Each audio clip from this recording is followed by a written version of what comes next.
Mental Performance Podcast.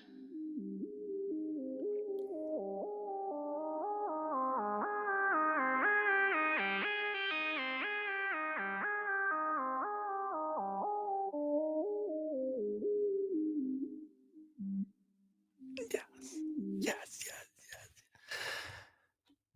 Welcome back to the Mindbender Mental Performance Podcast. Yes, it has been 13 days since we last have joined each other here.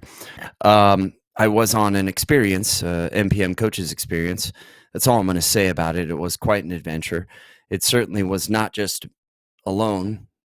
It was a pilgrimage. As we've talked about before, one pilgrim alone, that is a zealot. Two pilgrims together, now that is a pilgrimage. Today, a book breakdown. Heads Up Baseball, Chapter 1, Playing with Confidence. And as you guys know, the Mindbender Mental Performance Podcast is the only podcast that former Dominican League MVP for the great Tigres del Licey and Enrique Bayrenes says makes players fuerta en la cabeza. By the way, check out Burns' personal podcast, The Daily Hustle, and his Deuces Wild podcast, where Burns and Will the Thrill Clark give you what a public schooled Polish Mexican said is, and I quote, one of the most real and quality baseball podcasts on the planet Earth, end quote. That's quite an endorsement. If you're joining us on nofilter.net, you will get the video. If not, then you're probably listening on one of the major platforms like Spotify or Apple. Wherever you are, the place is here, and the time is now. El lugar es aquí, el momento es ahora. What do?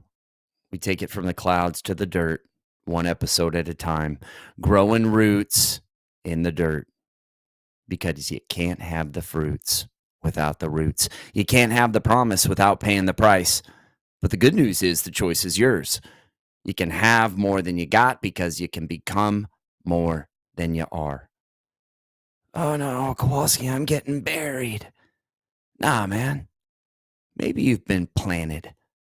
It's all about showing up, being present. We're knocking down mental and emotional barriers so you can perform with confidence and consistency.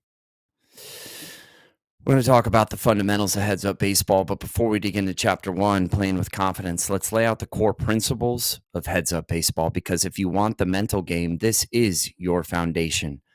Breathe.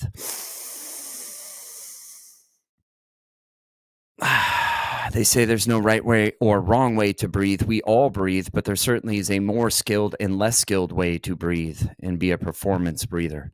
Your breath is your anchor. When the game speeds up, slow it down with a deep breath. Take responsibility for your thoughts and actions. Stop blaming the umpire, the field, or the wind. Own your shit. Commit to a mission. Why do you play? What kind of player do you want to be? Define that. Make your daily actions match your mission. Don't say you want to be great if your habits scream average. Play one pitch at a time. The last pitch is gone. The next pitch doesn't exist. Dominate the one right in front of you. Focus on the process and not the outcome. You can't control the results.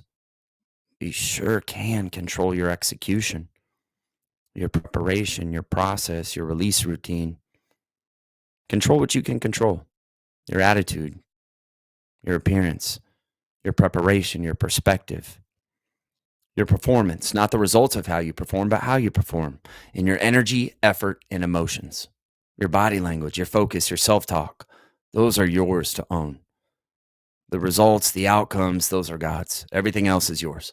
Develop your mental skills. If you don't train your mind, you're leaving success to chance. Treat practice like it's a game, and then the game will feel like practice. If you practice like shit, you'll play like shit. Learn something every day. The best players are the best learners. And then keep it simple. Overthinking is probably the fastest way to slow play.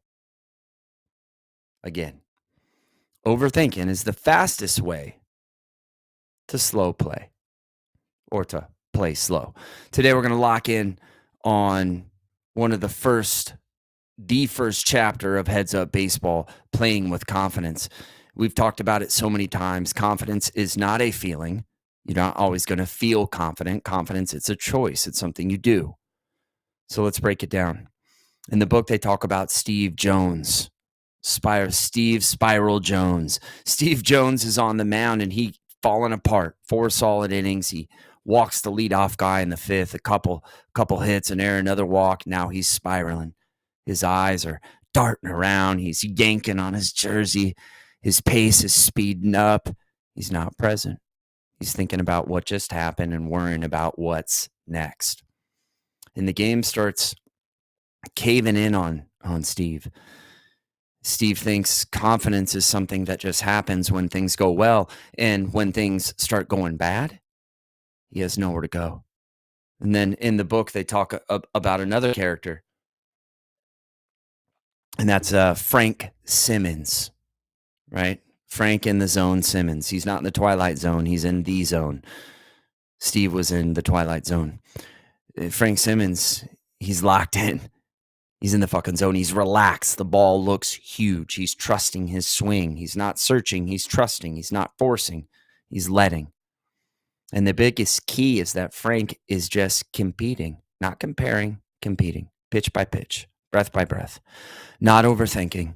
No, oh, what if I fail? Well, what if it all works out? And if it can't get to that what if, then just go to what is. And what is this moment, present over perfect. He's trusting his process and letting it eat. The point is, Frank didn't wake up in the zone. He created it. The best players don't wait for confidence. They train it. Confidence is not a feeling. Confidence is knowing I'm ready. I've done the work. Let's fucking go. Step 1, trust your preparation. You earn confidence before the game starts. Did you take the mental reps? Did you train your mind, your body, your approach? Did you do shadow ABs? Did you practice your at-bat routine? Did you practice stepping into your box and seeing, feeling, hearing the dirt underneath your feet and taking a big breath on the barrel and saying see it and hit it? Or put the fat part of the bat on the ball and hit it where it's pitched? Did you push through tough moments in practice when you didn't feel like it? Did you act differently than you feel? If you didn't, then why should you be confident? Confidence is built in the work. You can't have the fruits without the roots.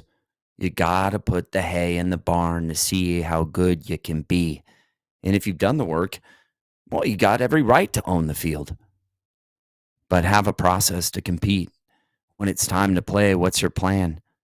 As a hitter, what are you looking for? What's your approach? What's your at-bat routine? As a pitcher, what's your plan when you engage that foot with the rubber and before that? What's your bullpen plan?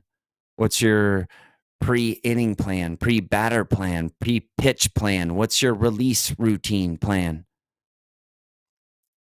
Fielder, where are you going on a ground ball?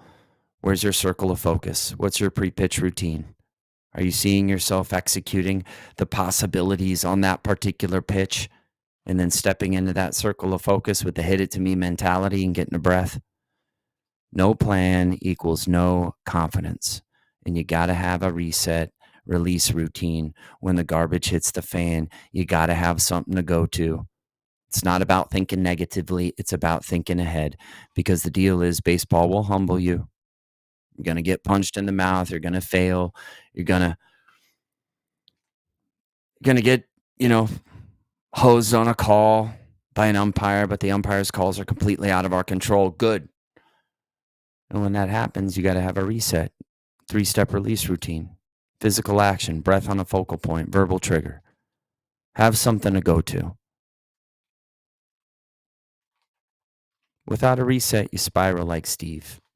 And when you spiral, you lose. Confidence does not come from success.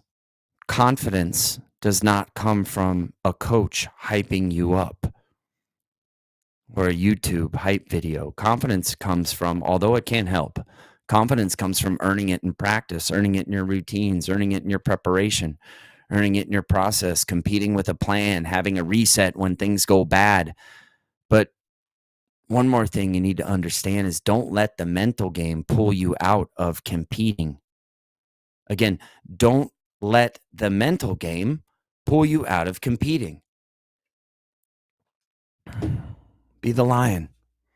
When you start learning all the mental game stuff, it's easy to get so caught up in your, pre-pitch routines and your breath and your reset release routines that you forget the most important thing. Go out and fucking compete. You're not here to be a sports psychologist. You're not here to recite mental skill theories. You're here to win pitches, dominate at bats, and go get outs. So don't lose sight of the fact that all this stuff is here to help you focus your intensity and your emotions and not take them away. So lock in on that. Train your mind, own your process, and then let it rip. One breath, one pitch at a time. Para mis jugadores latinos, más línea, más vida. Hasta la próxima, recuerda, si quieres ser un jugador disciplinado, comprometido y preparado en el futuro, empiezas esa mierda hoy. Se necesita lo que se necesita y lo mejor está por venir. Until next time, remember, if you want to be a disciplined, committed, and prepared ball player in the future, you start that shit today. It fucking takes what it takes.